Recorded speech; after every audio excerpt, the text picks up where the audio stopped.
Hello everyone, welcome back to my channel cooking with Armina. আমার আজকের recipe chicken আর শীতের সবজি দিয়ে খিচুড়ির রেসিপি।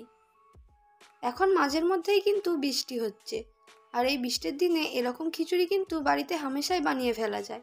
চলুন তাহলে শুরু করা যাক আমার আজকের রেসিপি মাংসের খিচুড়ি। খিচুড়ি বানাবার জন্য আমি এখানে হাফ কাপ ছোলার ডাল নিয়ে নিয়েছি। এবার ডালটাকে খুব ভালো করে পরিষ্কার করে ধুয়ে ওভারনাইট ভিজিয়ে রাখবো। আর নিয়েছি 1 কেজি চিকেন। চিকেনটাকেও খুব ভালো করে পরিষ্কার করে ধুয়ে নিয়েছি। এবার চিকেনটাকে ম্যারিনেট করব, আর ম্যারিনেশনের জন্য দিয়ে দিলাম হাফ চা চামচ লবণ আর হাফ চা চামচ গোলমরিচের গুঁড়ো, আর দিলাম 2 চা চামচ আদা রসুন বাটা, 2 চা চামচ টক দই।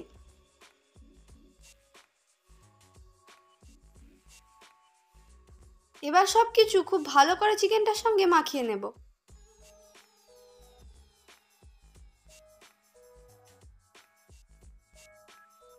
চিকেনটা খুব ভালো করে ম্যারিনেট করা হয়ে গেছে। এবার এটা আধ ঘন্টার জন্য রেখে দেব। খিচুড়ির জন্য 500 গ্রাম চাল নিয়ে নিয়েছি। চালটাকেও খুব ভালো করে ধুয়ে পরিষ্কার করে নিয়েছি। এবার একটা হাঁড়ির মধ্যে 3 টেবিল চামচ সরষের তেল দিয়ে দিলাম। তেলটা খুব ভালো মতো গরম হয়ে গেলে 2টো তেজপাতা, 2টো শুকনো লঙ্কা, হাফ চা চামচ গোটা জিরে আর 1 চা চামচ গরম মশলা ফোড়ন দিয়ে নিলাম। যখন ফোড়নটা থেকে খুব সুন্দর একটা গন্ধ বেরিয়ে আসবে, তখন আমি এর মধ্যে স্লাইস করে কেটে রাখা পেঁয়াজ দিয়ে দিলাম। এখানে আমি একটা মিডিয়াম সাইজের পেঁয়াজ ব্যবহার করেছি। এবার পেঁয়াজটা খুব ভালো করে লাল করে ভেজে নিতে হবে।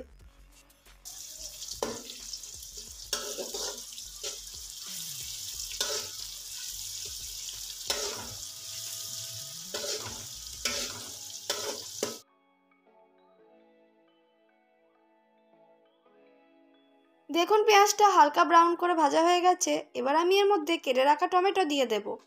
এখানে আমি একটা মিডিয়াম সাইজের টমেটোকে এইভাবে কেটে নিয়েছি। এরপর পেঁয়াজ আর টমেটো একসঙ্গে ভেজে নেব। দেখুন পেঁয়াজ আর টমেটোটা গলে গেছে। এবার আমি এর মধ্যে ম্যারিনেট করা চিকেনটা দিয়ে দেব। এরপর বেশ কিছুক্ষণ চিকেনটা খুব ভালো করে কষিয়ে নেব। আমার আজকের এই ভিডিওটি ভালো লাগলে লাইক কমেন্ট শেয়ার করতে ভুলবেন না। আর যারা এখনও আমার চ্যানেলটিকে সাবস্ক্রাইব করেননি, তারা প্লিজ আমার চ্যানেলটিকে সাবস্ক্রাইব করে পাশে থাকা বেল আইকনটি প্রেস করে দেবেন, যাতে আমি নতুন কোনো ভিডিও আপলোড করলে সবার আগে আপনাদের কাছে পৌঁছায়।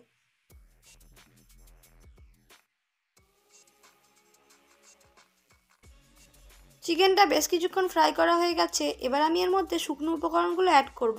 দিয়ে দিলাম 1 চা চামচ জিরের গুঁড়ো আর 1 চা চামচ ধনের গুঁড়ো, 1 চা চামচ হলুদের গুঁড়ো, 1 চা চামচ কাশ্মীরি লঙ্কার গুঁড়ো। এবার সব কিছুকে খুব ভালো করে চিকেনটার সঙ্গে মিশিয়ে নেব।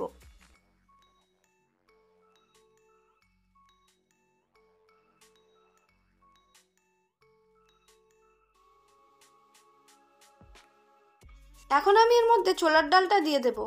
ছোলার ডালটা ওভারনাইট ভেজানোর পর অল্প একটু লবণ দিয়ে সেদ্ধ করে নিয়েছিলাম। তারপর আবারও চিকেনটার সঙ্গে ছোলার ডালটা কষিয়ে নেব।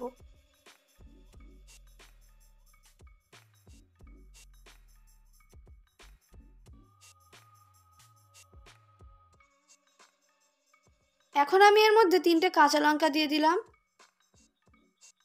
আর ধুয়ে রাখা চালটা দিয়ে দিলাম।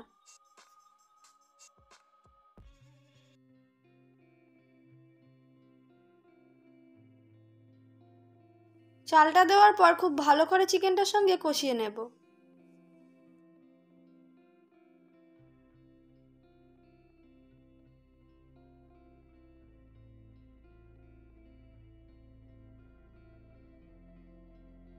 এখন আমি এর মধ্যে 3 কাপ জল দিয়ে দিলাম। এই খিচুড়িটা যদি আপনারা একটু পাতলা খেতে চান, তাহলে অবশ্যই জলের পরিমাণটা বেশি দেবেন, আর যদি শুকনো খেতে চান তাহলে জলের পরিমাণটা কম দেবেন। এবার এটা ঢাকা দিয়ে 10 থেকে 15 মিনিট রান্না করে নেব। আর এই সময় গ্যাসের ফ্লেমটাকে অবশ্যই মিডিয়াম টু লোতে দিয়ে রাখবেন।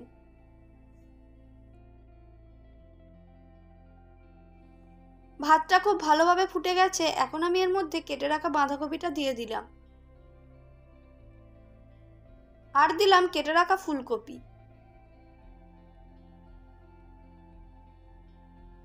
তারপর সব কিছুকে খুব ভালো করে একটু মিশিয়ে নেব।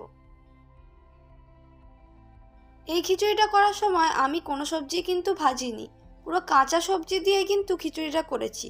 কাঁচা সবজি দিয়ে খিচুড়ি করলে খিচুড়ির টেস্ট আরও দ্বিগুণ বেড়ে যায়।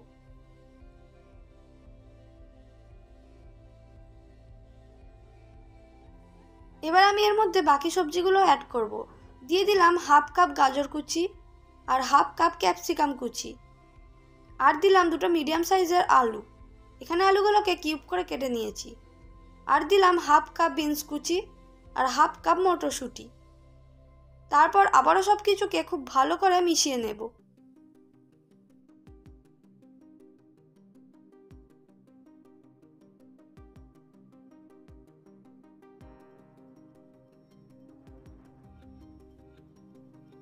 এখন আমি এর মধ্যে 2 চা চামচ লবণ দিয়ে দিলাম।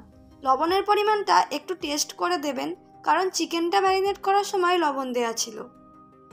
পুরো রান্নাটা করার সময় কিন্তু গ্যাসের ফ্লেমটাকে অবশ্যই মিডিয়ামে দিয়ে রাখবেন। হাই ফ্লেমে যদি খিচুড়িটা রান্না করা হয় তাহলে কিন্তু নিচে লেগে যাবে। এবার আমি এর মধ্যে 3 কাপ পরিমাণ জল দিয়ে গ্যাসের ফ্লেমটাকে একেবারে লোতে দিয়ে ঢাকা দিয়ে রান্না করে নেব।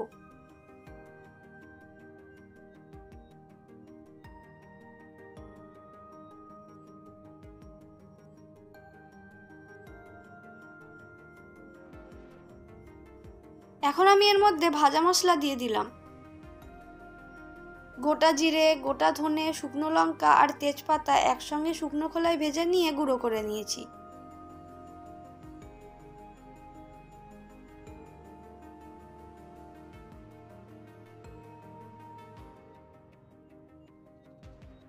এখন দিয়ে দিলাম ধনেপাতা কুচি। তারপর একটু নেড়ে চেড়ে নিলাম।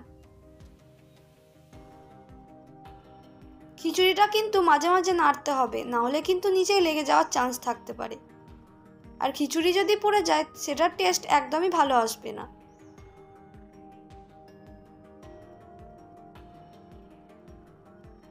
সবশেষে দিয়ে দিলাম হাফ চা চামচ ঘি। এই ঘিটা দিলে খিচুড়ির টেস্ট আরও দ্বিগুণ বেড়ে যাবে।